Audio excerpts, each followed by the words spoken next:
જૂનાગઢમાં શિવરાત્રી મેળાનો આજે ચોથો દિવસ છે અને અત્યાર સુધીમાં 4 લાખથી વધુ ભક્તોએ ત્યાં ઉમટી પડ્યા છે, દર્શનનો લહાવો લીધો છે। મેળામાં ભાવિકોનો પ્રવાહ અવિરત યથાવત છે, ચાલી રહ્યો છે। ભવનાથ દર્શન કરી ભાવિકોએ પુણ્યનું ભાથું બાંધ્યું છે। જીવ અને શિવના મિલનનો આ મિની કુંભ મેળો જેનો આજે ચોથો દિવસ અને અસંખ્ય ભાવિક ભક્તો દર્શનાર્થે ત્યાં પહોંચી રહ્યા છે।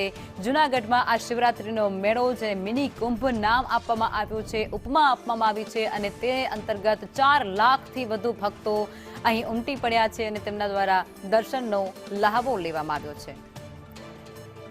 અને આજ મુદ્દે અમારા સંવાદદાતા કેતન ઓઝા જે અમારી સાથે લાઈવ જોડાઈ ગયા છે જૂનાગઢથી। કેતન, અત્યારે મહાશિવરાત્રીનો મેળો જૂનાગઢમાં છે અને તેને લઈ 4 લાખથી વધુ ભાવિક ભક્તોએ દર્શન કર્યા છે, લહાવો લીધો છે અને હજુ પણ આ પ્રવાહ જે છે ભક્તોનો તે હજુ યથાવત છે, વિગતો શું?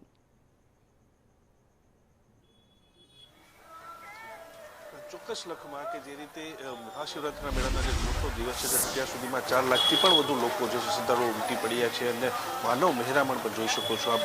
મારા પર દ્રશ્યો બતાવવા માંગીશ કે જે જૂનાગઢના શિવરાત્રિના મેળામાં ભવનાથ દર્શન કરવા માટે લોકો જે છે તેનો પ્રવાહ અવિરત આવી રહ્યો છે। ખાસ કરીને ભવનાથના જે મિની કુંભ સમાન આ મહાશિવરાત્રિના મેળાનું ધ્વજારોહણ બાદ દિવ્યતા અને ભવ્યતા બનતો જાય છે। ખાસ કરીને ગિરનારમાં હર હર મહાદેવને જય ભવનાથના નાદ સાથે ગુંજી રહ્યું છે। દૂર દૂરથી સંતો રવેડી માટે આવા લાગ્યા છે અને ખાસ કરીને શાહી સ્નાન માટેની પણ તૈયારીઓ જે છે તે ચાલી રહી છે।